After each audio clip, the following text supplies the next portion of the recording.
Bonjour, citoyens du monde. Alors aujourd'hui, je reviens concernant le sujet suivant, concernant le nationalisme et le racisme. Alors pour certains, voilà, le nationalisme est tout à fait normal dans une certaine mesure. Enfin, moi, c'est ce que je pense.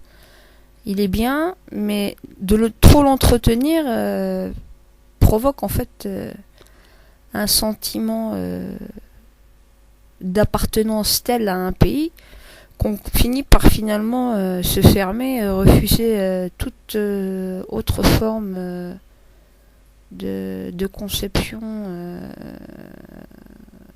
différente. Ça nous rend en fait un peu, je trouve, intolérants. Voilà. Et je pense que ce sont des leviers. En fait, ce sentiment de nationalisme est tout à fait naturel, mais trop exploité, je trouve que ce sont des leviers que c'est un levier en fait qui est très dangereux dans le sens où, en général, les politiques essayent de réunir, pas de réunir, mais oui, de réunir une certaine tranche de population autour d'un certain nationalisme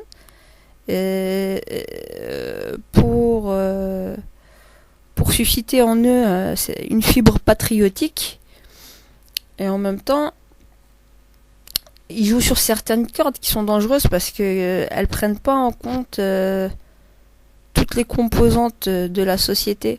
Ça crée une division, je trouve, moi, au sein même de la société, au sein même d'une nation, parce qu'il y en aura qui seront peut-être un peu plus nationalistes que d'autres, et ceux qui seront beaucoup plus modérés seront vus un petit peu comme, entre guillemets, un peu comme des traîtres, ou comme n'ayant pas forcément de cœur, ou être une honte pour la nation, parce qu'ils acceptent une certaine forme de vie commune avec d'autres, on va dire, d'autres c'est-à-dire d'autres personnes, de différents continents, de différentes nationalités. Et donc je dis que le sentiment nationaliste est un bien dans une certaine mesure, mais que finalement ça nous ramène au bout d'un moment à un rejet en fait de tout ce que de tout ce qui est différent de notre conception de ce que doit être une nation. Et automatiquement, on rejette donc la différence de l'autre. Et ça aboutit en fait sur du racisme pur et dur et un peu de, comme on dirait, de l'extrême droite. Pour moi, c'est ça. C'est le national. D'aimer son pays, c'est bien dans une certaine mesure, mais parce que on fait souvent la différence entre les personnes entre guillemets de souche et les étrangers qui sont venus au cours de l'immigration, mais qui sont là depuis 2, 3, 4 générations et qui se sentent tout aussi, par exemple, belges ou français, ou bien bref, que ceux, on va dire, de souche, puisqu'ils ont donné de leur sang, ils ont donné de leur sueur de travail pour travailler le pays de la même manière, voire peut-être plus, parce que vu qu'on était étrangers, il a fallu faire beaucoup plus d'efforts, on va dire, pour se faire, entre guillemets, intégrer. Mais moi, ce sentiment d'intégration, en fait, j'appellerais plus ça de la désintégration de personnalité.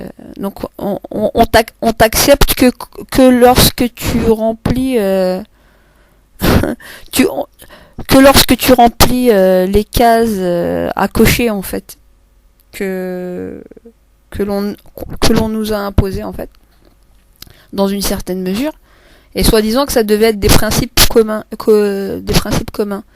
Donc, en réalité, comme je disais, ce qui crée le racisme, c'est déjà premièrement trop de nationalisme.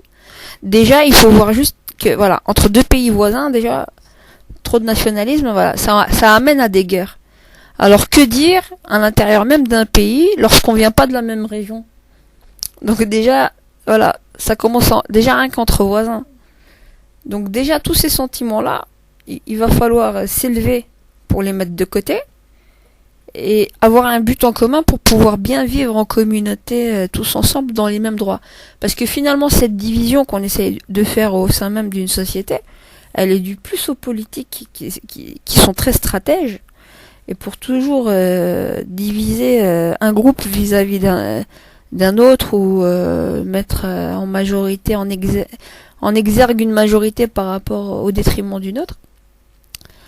Et je trouve que voilà que le trop de nationalisme aboutit à du racisme et à du rejet et que c'est de la bêtise pure et dure. C'est bien d'être fier de son histoire, mais quand on doit faire l'histoire ou quand on doit nous parler d'histoire en réalité, même au sein même des écoles où on est censé nous donner un enseignement, ça serait bien au niveau de l'histoire qu'on nous raconte l'histoire dans sa globalité, voilà, dans les deux versions.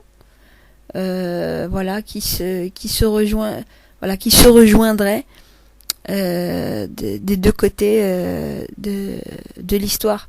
Au lieu de raconter toujours, nous bassiner toujours avec un côté de l'histoire et formater les gens d'une certaine manière, en désintégrant les étrangers de leur histoire et essayant de leur faire gober tout et n'importe quoi.